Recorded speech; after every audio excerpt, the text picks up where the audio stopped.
여러분, 반면교사라고 하는 말을 알고 계시지요? 반면교사. 반면교사는 뭐냐면 잘못된 것을 가르치는 선생이라는 말입니다. 잘못된 것을 가르치는 선생. 그게 무슨 말이냐? 타인의 잘못에서 그 타인의 잘못된 언행에 대해서 나는 저렇게 하지 말아야지. 그 잘못된 것을 보고 그걸 가지고 나한테는 좋은 것을 삼는 것. 부정적인 것에서 긍정적인 걸 배운다라고 하는 뜻이 반면교사에 있습니다. 우리가 살고 있는 이 현대는 반면교사로 가득한 시대를 저희로 살고 있습니다. 적어도 우리가 누군가에게 반면교사가 되지 않는 삶을 살았다면 그나마 잘 살았다 생각할 수가 있을 겁니다. 오늘 본문에도 반면교사의 비유를 들으면서도 자기 이야기인 줄 모르는 한 사람이 등장합니다. 바로 다윗이지요. 아마 이 나단이 다윗을 찾아갔을 때가 바세바가 아들을 낳고 난 다음인 것 같습니다. 아들을 낳고 난 다음에 찾아갔다고 하는데 27절, 우리가 오늘 읽었던 본문 앞에 있는 27절을 보면 그렇게 기록을 했어요. 27절 한번 볼까요? 11장 27절입니다. 11장 27절 시작. 그 장례를 마침에 다윗이 사람을 보내 그를 왕으로 데려오니 그가 그의 아내가 되어 그에게 아들을 낳으니라. 다윗이 행한 그 일이 여호와 보시기에 악하였더라. 아멘. 왜 하나님께서는 다윗이 이 엄청난, 이게 지금 작은 잘못이 아니거든요. 엄청난 스캔들입니다. 엄청난 스캔들. 지금으로 하면 대통령 바로 탄핵되고 쫓겨나는 거죠. 그런 엄청난 스캔들이 일어났는데 왜 하나님 아무 말씀 안 하고 가만히 있다가 1년 정도 시간, 임신하고 애 낳으려면 적어도 10달은 지나야 되잖아요. 10개월 이상의 시간이 지나고 난 다음에 이제서야 나단을 통해서 그 얘기를 하시는 겁니다. 다윗이 1년 자기가 원했던 여자를 자기 아내로 삼고 애 낳고 있는 그 1년의 시간 동안 다윗은 그러면 하나님 앞에서 내가 진짜 나쁜 놈이었네, 스스로 자기 허벅지를 칼로 찌르고 나는 나쁜 놈이다 무릎 꿇고 막 계단을 기어 올라다니고, 여러분 그렇게 하나님 앞에 회개하고 살았을까요? 제가 보니까 다윗은 전혀 그렇게 하지 않았습니다. 다윗이 변했습니다. TV 보면 우리 아이가 변했어요. 그건 긍정적인데 이건 아주 부정적입니다. 다윗이 변했어요. 이런 인간 아니었거든요. 다윗이. 왜 이렇게 됐나? 다윗을 왕 세우신 하나님의 마음은 그에게 왕좌를 주었을 때 그 왕자 때문에 이런 인간이 되라고 분명히 준 건 아니거든요. 다윗도 이렇게 되려고 한 거 아니었습니다. 그런데 그 자리에서 그동안 고생했던 시간을 이제는 좀 보상받아야 되겠다, 그런 마음도 있지 않았겠습니까? 그냥 좀 편안하게 가는 그 시간 동안 자기도 모르게 자기가 가진 권세를 가지고 누군가를 도와주고 백성들을 살려내고 해야 될 텐데 그게 아니라 내가 좋아하는 걸, 내가 가진 힘을 가지고 하고 싶은 죄악된 마음이 이 다윗에게 들어왔다는 거예요. 그리고 모든 사람에게는 다윗과 똑같은 마음이 있습니다. 왕이 돼야지만 이런 것 같습니다. 아닙니다. 제가 지난번에도 한번 그런 얘기 드렸는데 돈 10원 땡장 한 번 없던 사람이 1,000원짜리 한 장 주머니에 생기면 그것 때문에 권세를 준 것 같습니다. 인간이 원래 그렇다니까. 사람이 얼마나 이게 얇은 종이짝 같은 거 하면 작은 거 하나만 주어줘도 그것 때문에 자기가 엄청난 뭐가 된 것 같고, 그거 하나가 없어지면 나한테 이게 다 없어진 것처럼, 그렇게 세상이 완전히 없어질 것처럼 그렇게 실망하고 절망하는 게 인간이라는 거예요. 오늘 다윗이 이렇게 변질되어 버렸는데, 그런데 하나님께서는 그 변질한 다윗을 보고 몽둥이를 들고 쫓아와서 그를 후들겨 치고 다리를 걷어 엎어치고 그렇게 하지도 않으시는 겁니다. 뭘 아십니까? 하나님하고 함께 걸어온 세월을 알잖아요. 다윗은, 하나님은 다윗이 어떻게 하나님과 함께 동행해 왔는지 세월을 아시는 겁니다. 여러분, 이게 다윗이 잘했다는 얘기가 아니라 잘못했음에도 불구하고 애쓰고 수고했다는 걸 하나님이 다윗에게는 이 용서를 허락하시는 걸 통해서 그 시간 동안 쫓아와가지고 따귀를 때리고 난리치는 게 아니라 가만히 지켜보는 시간을 통해서 그의 마음을 한번 확인해 보시는 거예요. 오늘 나단이 다윗을 찾아와서 이렇게 얘기를 시작하죠. 왕이시여, 지금부터 제가 얘기를 하나 할 텐데 제 얘기를 듣고 왕이 판단을 좀 해주십시오. 다윗 생각에는 누구 어느 동네 사람 얘기하는 줄 알았겠죠. 제가 보니까 어느 성읍에 부자하고 가난한 사람이 살았는데요. 그 부자는 양떼하고 소떼가 말도 못하게 많습니다. 그런데 그 가난한 사람 집에는 겨우 암양 새끼 한 마리가 전부였는데 그 암양을 그 가난한 사람이 얼마나 귀하게 생각했는지 여러분 집에 혹시 개 키우는 분 있습니까? 방 안에서? 방 안에 고양이 키우는 분 아무도 안 계세요? 우리는? 이게 차이가 많네요. 도시는 가면 한 절반은 다 키우는 힘들어요. 신방하는 거 힘들어요. 개가 막 나와가지고 저한테 할 거 난리가 나요. 저는 집에 개 있는 거 싫어하거든요. 근데 이 사람이 양을 그 암양 새끼를 집에 있는 애완용 개 키우듯이 애완용 고양이 키우듯이 그렇게 집에서 키우는 거예요. 왜? 그 하나밖에 없으니까 그거 밖에다 내놓고 뭐 잘 먹여가지고 잡아먹어야지 그런 생각도 없는 거예요. 하나 있는 거 너무 예뻐가지고 집에서 그렇게 애지중지하면 뭐 내가 먹는 밥 먹이고 내가 먹던 잔에 그 포도주 맛있으면 걔도 매시게 해주고 우유도 주고 그래서 키운 거예요. 그렇게 예쁜 거. 그 부잣집 사람이 어떻게 했냐? 자기 집에 어느 날 손님이 왔는데 말이죠. 그 손님을 대접하려고 자기 집에 우리를 딱 쳐다보니까 그렇게 많은 양하고 소가 왜 그렇게 아깝게 보이는지 내 거는 도저히 못 잡겠네. 가만히 보니까 나한테 비추고 사는 그 가난한 사람이 보이고 그 사람 집에 가가지고 그 양새끼를 뺏어다가 그걸 잡아가지고 그 사람을 대접을 했다 그럽니다. 여기까지 얘기를 했더니만 다윗이 막 얼굴이 울고라 막 들어도 여러분은 별로 화나는 분이 아무도 안 계시네. 저 혼자 약간 화가 나서 얼굴이 울고라 이걸 바로 그냥 말 딱 끊고 그러면 당장 잡아다가 죽여야지. 3배 4배 막 갚아야지. 어떻게 그런 놈이 있을 수 있냐. 아니 그 얘기를 들었으면 딴 생각이 나야 되는데 자기 생각은 하나도 안 나고 들을 때 얘기 나오는 거 부자 나쁜 놈 그것만 눈에 크게 보이는 거. 이때 나단이 제 생각에는 다윗의 눈을 똑바로 쳐다보고 얘기했을까요? 아니면 고개를 숙이고 얘기했을까요? 나단 선지자고 다윗은 모든 걸 가진 왕이잖아. 왕한테 지금 이 잘못했다 얘기했다가 목 잘려 죽을 수도 있는데 눈 똑바로 쳐다보고 얘기를 했다고는 저는 생각이 안 돼요. 왠지 고개를 숙였을 것 같아요. 이렇게 얘기를 합니다. 왕이시여, 그 사람이 바로 당신입니다. 다윗이 깜짝 놀랐습니다. 아무 말도 못합니다. 근데 그 다음에 바로 나단이 계속해서 하나님이 뭐라고 얘기하시는지를 그 얘기 알려주는데 오늘 본문에 보니까 이렇게 쓴 장면이 나옵니다. 8절, 7절, 8절 두 절을 같이 읽겠습니다.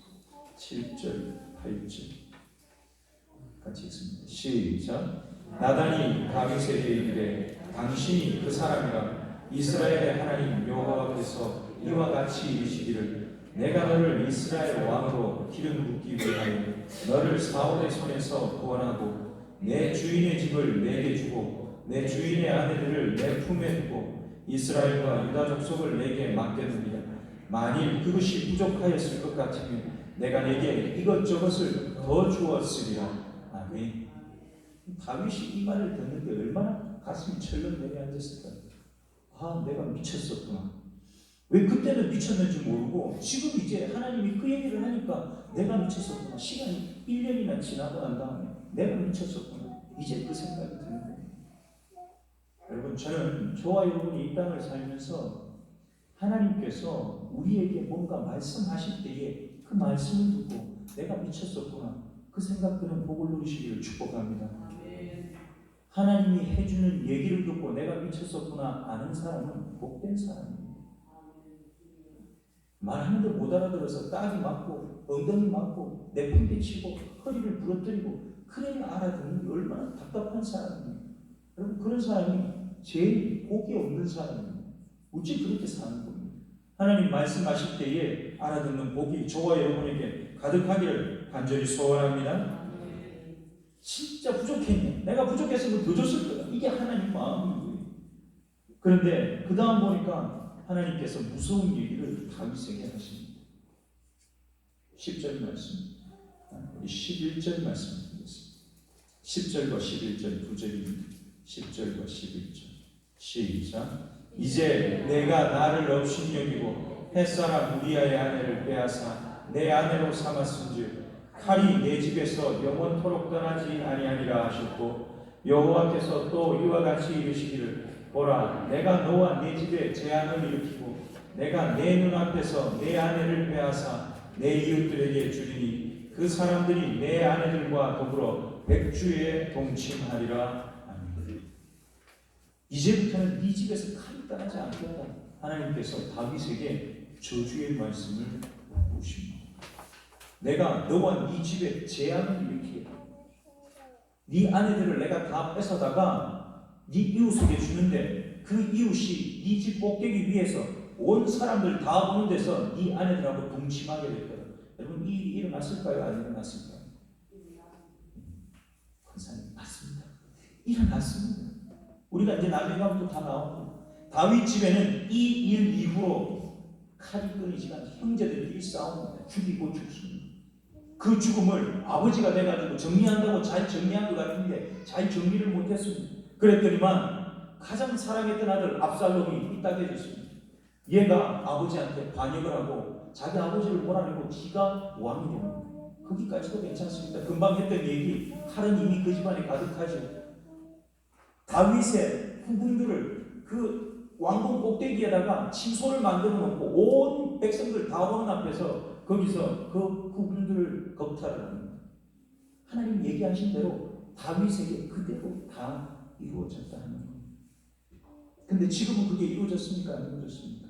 안 이루어졌습니다. 얘기했는데 그게 이루어지기까지는 시간이 시대는 시간 걸립니다. 시대는 시간. 다윗이 그 10년 동안 너무 잘했는데 그 싹이 다 안 자라도록 다 그 싹을 다 뽑아놨는데 여러분 그 일이 일어나겠습니까? 절대로 그렇지 않습니다. 다윗은 오늘 하나님 앞에서 이 얘기를 듣고 하나님에게 경고의 얘기를 듣고 정신을 차리긴 했지만 여전히 다윗이 온전하게 자기의 삶을 하나님 요청대로 완전히 살아내는 사람이 되지 못하는 겁니다. 왜 그렇게 됩니까? 오늘 본문을 보니까 다윗에게 이 나단이 이렇게 얘기를 합니다. 13절을 한번 보시기 바랍니다.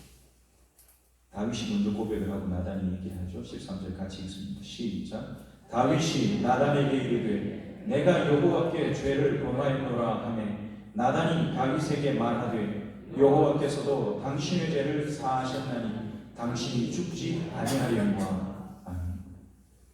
다윗의 죄는 용서받았습니까? 용서받지 않았습니까? 용서받았습니다. 내가 잘못했습니다. 고백하는 그 순간에 나단이 얘기해 줍니다. 하나님께서 당신 죄는 용서해 주셨습니다. 저와 여러분이 잘못한 것 하나님께서 우리의 고백과 상관없이 우리가 예수 그리스도를 믿은 것 때문에 용서하셨습니까? 용서하지 않았습니까? 우리 다 용서받고 삽니다.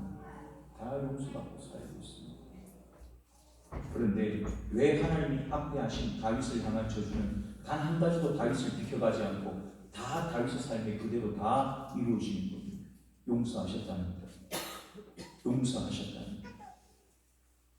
여러분 저와 여러분이 하나님 앞에 우리 죄를 용서받고 산다고 하는 것이 내 인생에 내가 뿌린 죄악의 씨앗이 열매 맺지 않는다 그런 말이 아니라는 얘기입니다.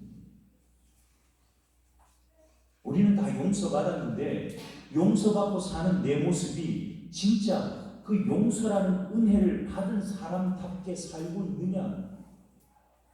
우리가 여기 이 동네에서 사는 동안에 뿌려놓은 그 수많은 씨가 제가 50년 살면서 제 인생 주변에 내 가정에 내가 아는 사람들에게 뿌려놓은 그 씨앗이 내가 하나님 앞에 내 지은 죄들을 용서받았다고 해서 그게 다 없는 것처럼 되느냐? 그렇지 않다 그 말입니다. 저와 여러분이 말씀을 듣고 말씀대로 살아야 되는 이유가 여기에 있는 겁니다. 예수 믿고 천국 간다. 가십시오. 가도 됩니다. 하나님 보내주신다니 누가 말립니까? 그런데 천국 가는 게 문제가 아니라 나는 천국 갔는데 여기 뒤에 남아있는 사람들이 내가 뿌려놓은 씨앗 때문에 다 고생하고 살게 생겼다 이 말입니다.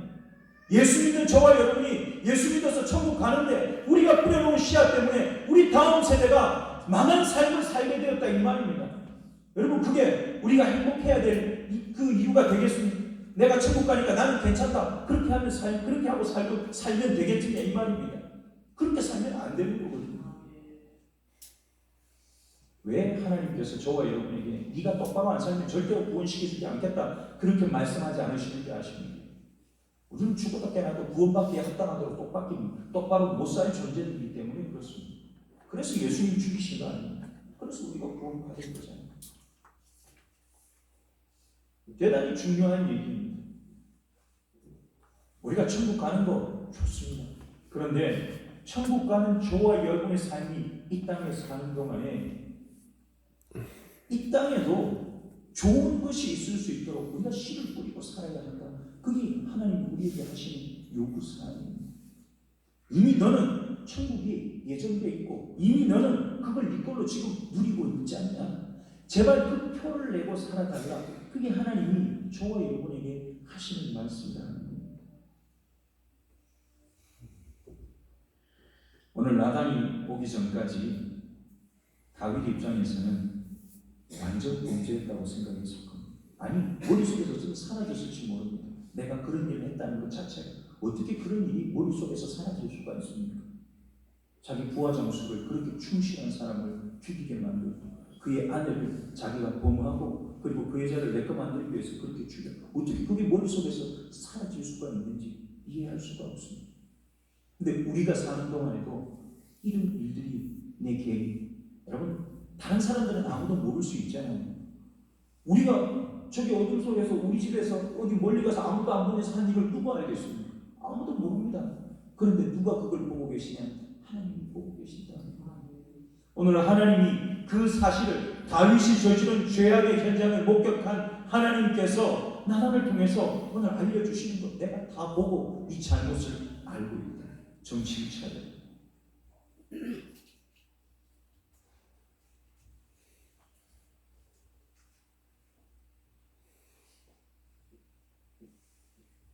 오늘 본문 14절을 보면 하나님께서 다윗에게 이렇게 얘기를 하십니다. 14절 한 번 더 같이 보겠습니다.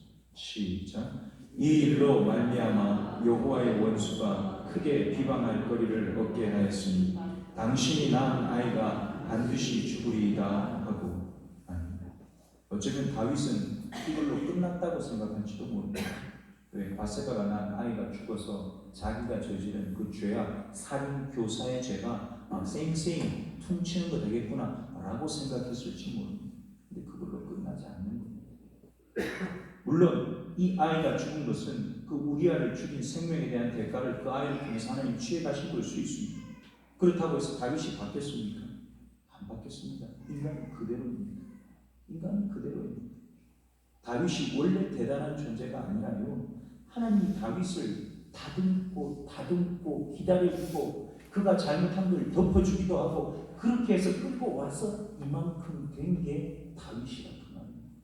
저는 다윗을 참 좋아합니다. 그럼에도 불구하고 다윗은 저와 여러분하고 다름없는 연약한 인간 중에 하나 죄악된 욕심을 이걸 내 속에 욕심을 한번 품었으면 어떻게라도 한번 해봐야 속이 시원해지는 인간 그게 바로 다윗이구나. 우리가 오랫동안 신앙생활하고 난 다음에 오늘 다윗과 같은 자리가 아니라 여러분 하나님이 나를 만드신 것 때문에 저와 여러분이 하나님이 요청하는 하나님이 우리에게 가달라고 요구하는 예수 그리스도의 뒤를 따라가는 그 모습으로 드러나기를 간절히 소원합니다. 오늘 본문에는 이 다윗이 어떤 죄를 또 지었는가를 얘기하셨는데 여호와의 원수가 크게 비방할 거리를 얻게 했다고 얘기를 합니다. 저와 여러분이 사는 동안에 우리가 행하고 사는 은밀한 죄악들이 우리 원수에게 하나님의 원수 누구입니까? 사단입니다. 사단에게 틈을 주지 않게 되기를 간절히 소원합니다. 우리의 죄가 하나님 앞에 용서받기는 하지만 이 땅에서 징발되지는 않는다. 무엇과 같은가 하면 이게 환경 오염이 되는 거하고 똑같습니다. 환경 오염하고 똑같습니다. 중국발 미세먼지가 중국만 괴롭힙니까? 아닙니다. 그게 우리나라에도 오잖아요. 여러분 우리나라에서 잘못해서 오염이 생긴 게 우리만 괴롭히는 아닙니다. 우리 옆 나라에 갑니다. 일본이 원전 사고 난 지가 벌써 9년이 다 됐습니다. 2011년도에 그 쓰나미 그 지진 때문에 쓰나미 일어나서 원전이 사고가 났잖아요. 그 사고로 여파로요. 그 태평양 끝에 있는 미국까지 그 원전의 오염 물질이 거기까지 갔다 그래요. 그러니까 내가 잘못한 것이 나한테만으로 끝나는 게 아니라 하나의 잘못이 끊임없이 또 다른 연결고리를 누르고 결국은 또 누구한테로 또 돌아옵니다. 일부는 그 잘못은 저희들이 그 원전 사고 날 때 잘못 선택한 결과로 그 해산물 아무도 안 사 먹습니다. 자기들끼리 지금 우리끼리 먹고 죽어야 될 판인데 일본 사람들끼리 그렇게 되어 간다 이 말이에요. 우리 각 나라에서 그린 플라스틱 쓰레기가 태평양 한가운데 섬을 이루고 있다고 그래요. 미세 플라스틱이 태평양 한가운데 평화롭게 사는 물고기 배에서 나옵니다. 그 물고기가 뭘 잘못했길래 플라스틱 이 물질이 그 배 속에서 나오면 그래야 되냐? 그런데 우리가 뭘 먹습니까? 그 물고기 잡아다가 다 우리 식탁에 올라와서 참치 먹고 오고 저기 스웨덴 그쪽 나라에 잡아놓은 물고기 다 우리 먹고 그렇게 하거든요. 결국은 내가 뿌린 그 작은 것이 결국은 더 큰 것이 되어서 우리에게 돌아오게 되는 게 우리가 사는 인생이라는 거예요. 이런 일로 당장 인류가 멸망하지는 않습니다. 하지만 그 오염은 급속도로 퍼져가고 우리 다음 세대는 우리가 물려준 오염된 지구에서 환경 오염과 싸우다 죽어야 될 판입니다. 우리가 뿌리는 죄악의 씨앗이 이와 같습니다. 그러나 또 말씀드립니다. 우리가 그런 죄악의 씨를 뿌리고 사는 존재들임에도 불구하고 하나님은 저와 여러분을 용서하신 줄 믿습니다. 여러분 용서받은 자의 삶을 저와 여러분이 살아주시기를 간절히 소원합니다. 이 땅의 청결함과 청정함은 인간들이 하나님 말씀대로 사느냐 살지 않느냐 거기에 따라 달라집니다. 단순하게 환경을 얘기하는 것이 아니라 우리 다음 세대가 살아가야 될 믿음의 환경을 얘기하는 겁니다. 물론 더 좋아질 가능성은 별로 없기는 합니다.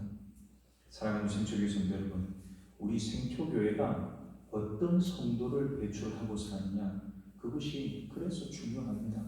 여러분들이 이 자리에 와서 예배 드리고 난 다음에 오늘도 나는 교회 갔다 왔다 이걸로 만족하신다면 희망이 없는 겁니다.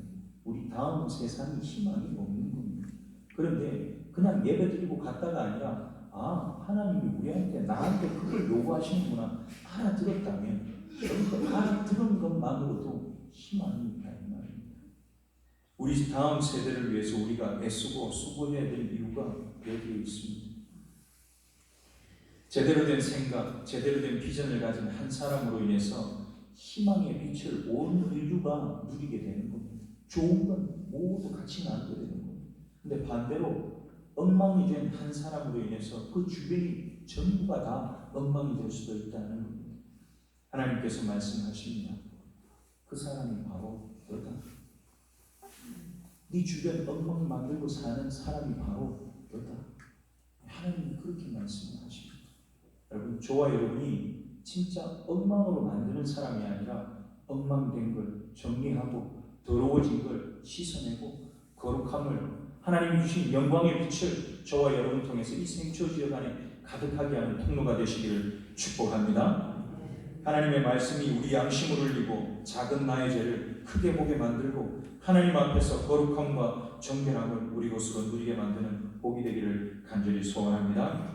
선물로 하나님께서 우리에게 또 한 주간의 시간을 주셨잖아요. 근데 3일이 벌써 지나갑니다. 이제 3일이 또 남았죠. 여러분 그 3일의 날 동안 여러분에게 주어진 말씀의 씨를 여러분 통해서 여러분 가정에 여러분 통해서 여러분 주변에 뿌리고 사시기를 축복합니다. 믿음의 씨를 뿌리는데 바쁜 삶 여러분 우리 뜻과 행동을 통해서 죄악의 씨를 뿌리는 게 아니라 하나님 주신 복 하나님 주신 믿음의 씨를 뿌리고 사는 저와 여러분이 되기를 간절히 소원합니다. 기도하겠습니다. 사랑의 하나님 감사합니다. 하나님께서 오늘 다윗의 삶의 모습을 통해서 우리에게 보여주시는 바는 무엇입니까? 바로 너라고 얘기하는데 하나님 그 바로 너라고 하는 말이 나는 비켜서 내 옆에 있는 사람에게로 그렇게 화살이 가지 않도록 그 바로 너라고 하신 말씀이 나 자신을 향한 하나님의 음성으로 들려지고 그 하나님 앞에서 나를 고치고 사는 복이 있도록 우리 모두를 축복하여 주시옵소서. 오늘 다윗은 어쩌면 자기에게 주어진 당장의 형벌, 자기 몸으로 낳은 아들이 죽는 것이 자기 형벌의 끝인지라 생각했을지도 모릅니다. 아니 그렇게 해서 바뀌지 않는 삶이 온 가족을 칼부림으로 자신의 인생을 부끄러움과 수치 속으로 밀어내는 엄청난 사건 속으로 인도하는 것을 보게 됩니다. 하나님, 우리의 삶도 마찬가지 아닙니까? 말씀 앞에서 나를 고치고 말씀 앞에서 나를 보고 살 때에 그 수치가 우리를 피해가는 복을 누리게 하여 주시옵소서. 그렇게 우리 걸음 인도하실 하나님을 기대하오며 거룩하신 예수님 이름으로 기도하옵나이다. 아멘. 교회 소식